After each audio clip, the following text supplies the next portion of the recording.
Baik, selamat pagi. Kita kembali lagi bertemu. Semoga dalam keadaan sehat selalu, teman-teman.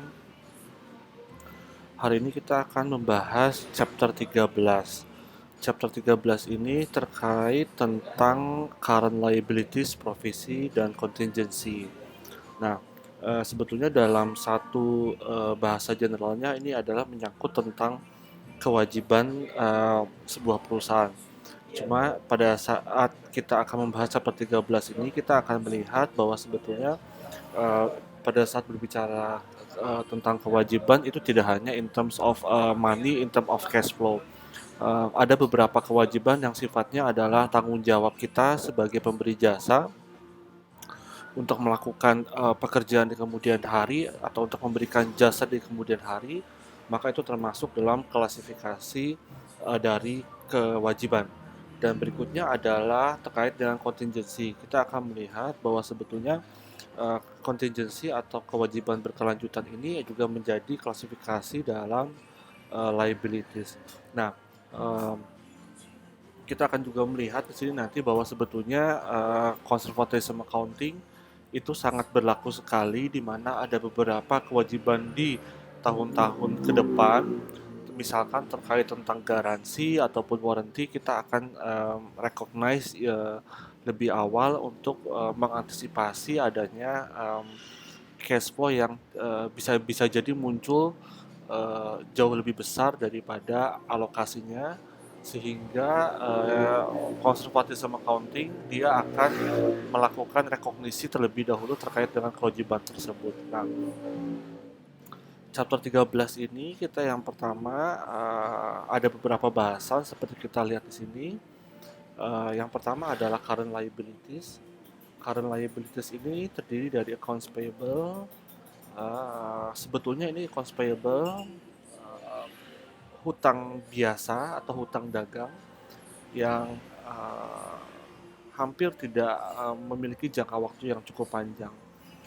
Berikutnya ada notes payable. Notes payable ini sudah ada kata-kata notes di depannya, artinya bisa jadi ini secara term of periodnya cukup panjang atau lebih dari 1 tahun, sehingga membutuhkan sebuah catatan untuk disepakati apakah ada pengenaan bunga dan syarat ketentuan dari hutang tersebut. Berikutnya ada current maturity of long term debt, hutang jangka panjang, ya, short term obligation expected to be refinanced.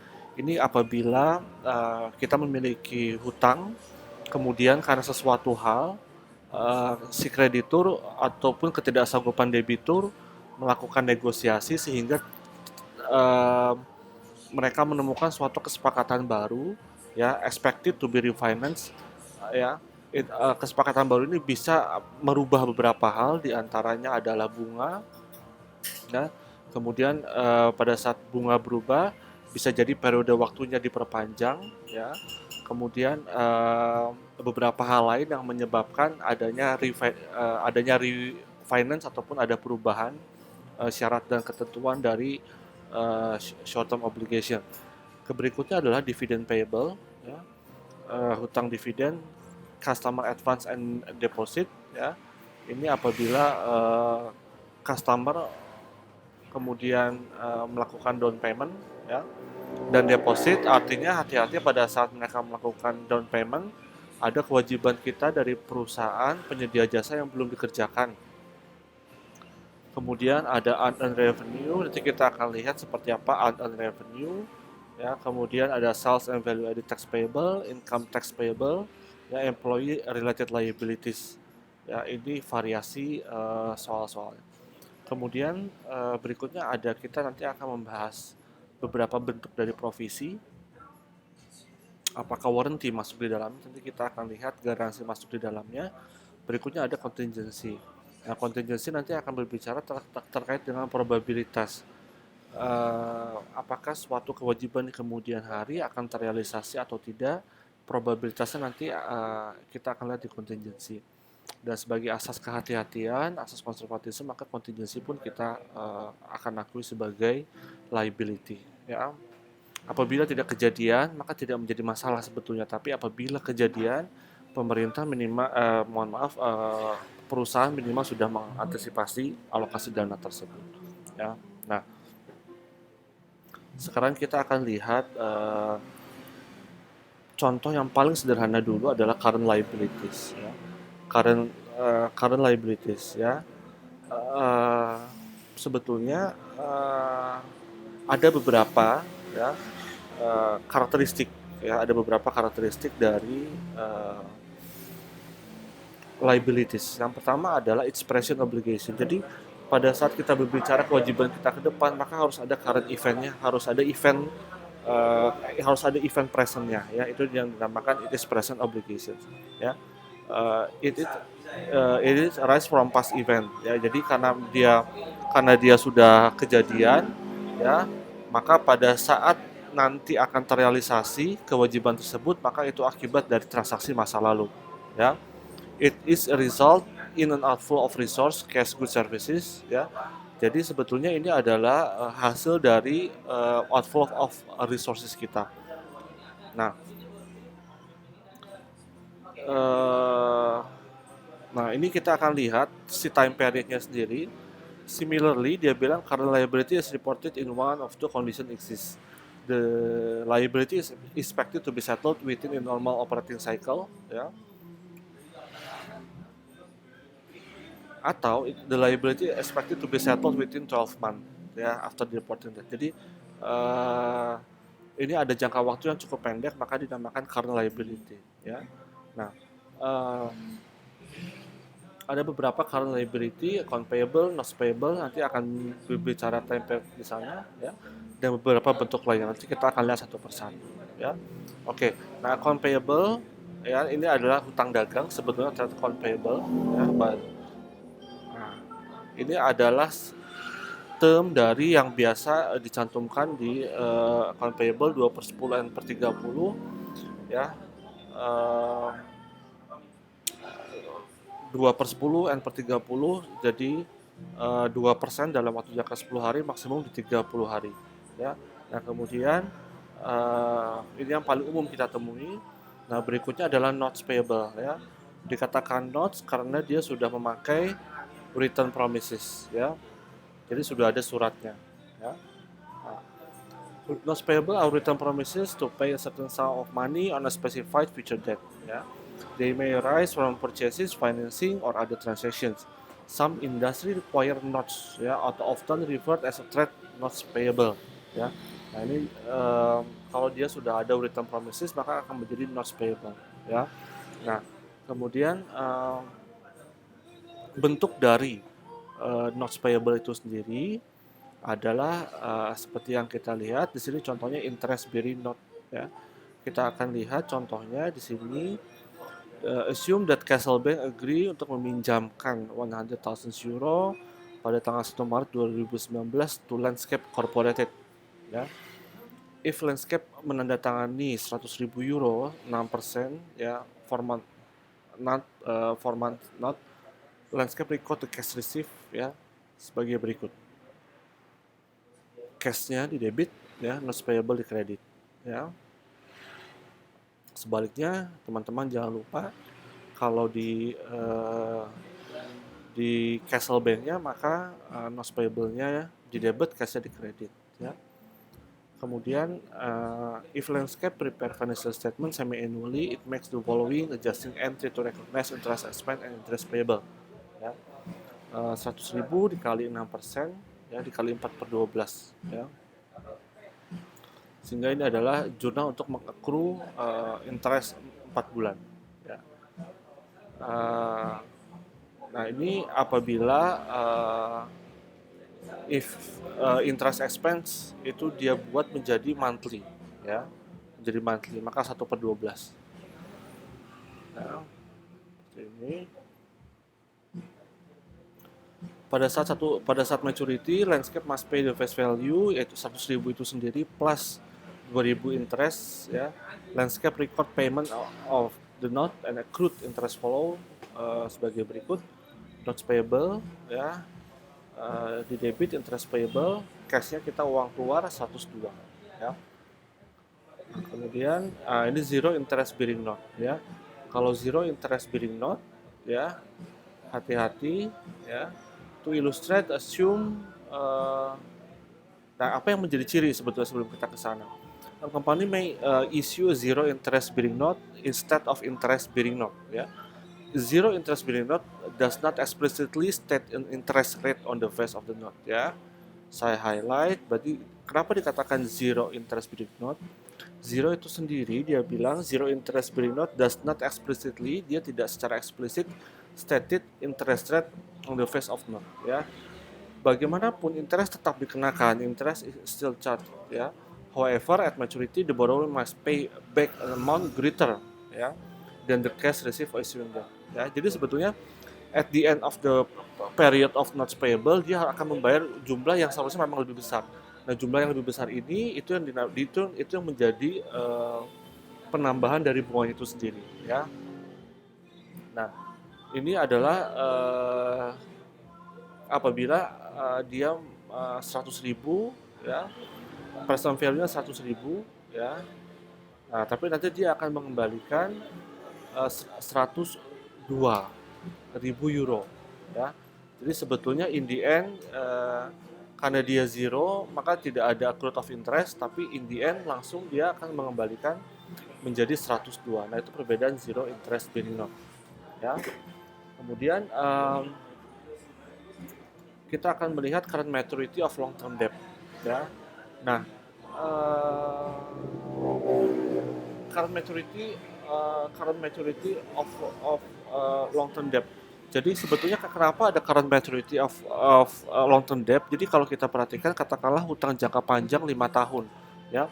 Hutang jangka panjang 5 tahun, maka akan ada setiap tahun di mana akan ada maturity setiap tahunnya. Karena kan hutang 5 tahun bisa jadi paymentnya dia tidak langsung di tahun kelima, ya, tidak menunggu sampai di akhir, tetapi akan ada pembayaran tiap tahun. Nah, yearly ini akan menjadi current maturity, ya. Yearly ini akan menjadi current maturity karena kan apa, di setiap tahun kita akan melakukan closing financial statement, sehingga pada saat melakukan closing financial statement maka kita akan mengakui hutang yang bagian hutang jangka, atau bahasa Indonesianya adalah bagian hutang jangka panjang yang jatuh tempo tahun ini, ya. Katakanlah saya pinjam 5 juta 5 tahun, maka gambaran paling mudahnya kalau saya mencicil 1 tahun itu 1 juta jatuh tempo current maturity, ya. Nah, itu untuk menandakan current maturity of long term debt, ya, seperti itu. Nah, ini berbicara terkait dengan short term obligation expected to be refinanced, ya. Ini adalah sebetulnya refinancing. Kita akan lihat ada beberapa yang kriteria yang bisa masuk ke dalam refinancing, ya. Kemudian kita akan refinancing kriteria, kita akan lihat specifically dia bilang a company can exclude short-term obligation from current liability if both of following conditions are met. Dia bilang it must intend to refinance the obligation on long-term basis. It must have a conditional right to defer settlement of liability for at least 12 months after the reporting date. Ya, nah jadi ada beberapa kondisi yang harus dipenuhi. Yang pertama adalah ini harus menjadi long-term basis, ya. Karena apa? Karena pada saat kita merefinance biasanya adalah si debitur menyatakan ketidaksanggupan untuk membayar, sehingga hutang yang jangka pendek bisa jadi menjadi hutang jangka panjang, ya. Kemudian kalaupun defer itu artinya ada penundaan settlement of the liability at least dia bilang 12 bulan dari after a reporting date, ya. Jadi minimal 1 tahun perpanjangannya untuk diklasifikasikan sebagai refinancing kriteria, ya. Nah, kita akan lihat contoh kondisinya seperti ini, ya. To illustrate, assume that Haddad provide the following information related it's not payable. Issued not payable 3 juta on November 30, 2019, due-nya February 28, 2020, ya. Haddad intend to extend, ya. Nah, ini di extend yang tadinya Februari 28 2020 menjadi tanggal 30 Juni tahun 2021 ya. Nah, nah secara uh, secara uh, uh, penggambaran time periodnya ya, kurang lebih seperti ini ya. Uh, Liability-nya 3 juta ya, kemudian refinancing completed-nya 15 Januari tahun 2020 ya. Liability for payment-nya Februari tanggal 28 tahun 2020 ya. Kemudian statement authorized for issuance-nya 15 Maret 2020 ya. Ini adalah menggambarkan past event, teman-teman ya. Jadi pas event, hati-hati, kejadian liability tadi konsep di awal adalah sebagai akibat transaksi masa lalu ya. Dan ini sudah disettle dari tahun 2020 ya. Nah, ini contoh penggambaran konsep dari refinancing of obligations ya. Nah, berikutnya adalah cash dividend ya. Nah, cash dividend payable secara definisi digambarkan sebagai cash dividend payable is an amount ya, ya, ini hutang by company to its shareholders as a result of the board director authorizations ya. Nah, jadi ini adalah hutangnya perusahaan kepada shareholder ya. Nah, ini at the date of declaration artinya pada saat tanggal pengumuman dari berapa sih jumlah dividen yang akan dibagikan, maka pada saat itu juga timbul hutang dividen ya. Nah, kita akan lihat berikutnya lagi customer advance and deposit ya. Customer advance and deposit ya, current liability may include returnable cash deposit ya, received from customer and employee ya. Company may receive deposit from customer to guarantee performance of contract service or as guarantee to cover payment of expected future obligations ya. Kemudian ini beberapa contoh yang paling mudah adalah kalau kita melakukan deposit ya. Kita melakukan deposit, misalkan Anda masuk ke dalam ataupun Anda sedang berlibur, Anda masuk ke dalam hotel, dan pada saat Anda masuk ke dalam hotel, resepsionis hotel akan meminta deposit money ya. Deposit money itu artinya uang yang ditahan di hotel tersebut, dan nanti pengakuan itu adalah bentuk kewajiban untuk mengembalikan.